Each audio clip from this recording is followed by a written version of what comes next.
Everyone আসসালামু আলাইকুম। আজকে আরেকটা নতুন ভিডিও নিয়ে চলে আসলাম। এই তো বুঝতেই পারছো দেখে, এটা হচ্ছে আরাঞ্চা।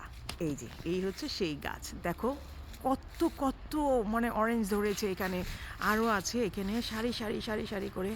আমার মেয়ে তো 3টা অরেঞ্জ নিয়ে নিল, অবশ্য বলেই নিয়েছে। এখানে প্রচুর আছে, আমি তোমাদেরকে আরও দেখাচ্ছি। দেখতে এত বেশি সুন্দর লাগছে, পুরোটা গাছ সবুজের মধ্যে কমলা, খুব দারুণ লাগছে দেখতে। দেখো আমার মেয়ে তো এখানে দাঁড়িয়ে অনেকগুলো ছবি তুলেছে, ভিডিও করেছে। এই তো আমার মেয়ে দেখাচ্ছে, এই দেখো এটা কি।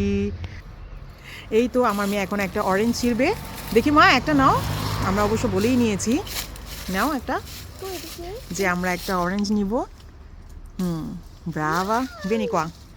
এই তো সেই গাছ, একসাথে অনেকগুলো 3-4টা গাছ একবারে লাগানো। এখন যেহেতু ইটালিতে শীতের সময়, এই টাইমটাতে অরেঞ্জ প্রচুর পরিমাণে হয়ে থাকে। শীতের সময় অরেঞ্জের ছড়াছড়ি, অরেঞ্জ, অ্যাপেল এগুলো শীতের মধ্যে হয়। আর সামার টাইমে তো নানান ধরনের ফল আছেই। এই তো আমার মেয়েটা, ও খুব এনজয় করছে। আর এখানে তো প্রচুর পরিমাণে অরেঞ্জ পড়ে আছে, কেউ খাওয়ার নেই। এই যে কেউ খাওয়ার নেই এখানে, এই অরেঞ্জগুলো এখানে পড়ে আছে, কেউ ধরে না, খায় না, কিছু না। এটি জাস্ট এমনি সৌন্দর্যের জন্য কীভাবে পড়ে আছে অরেঞ্জগুলো।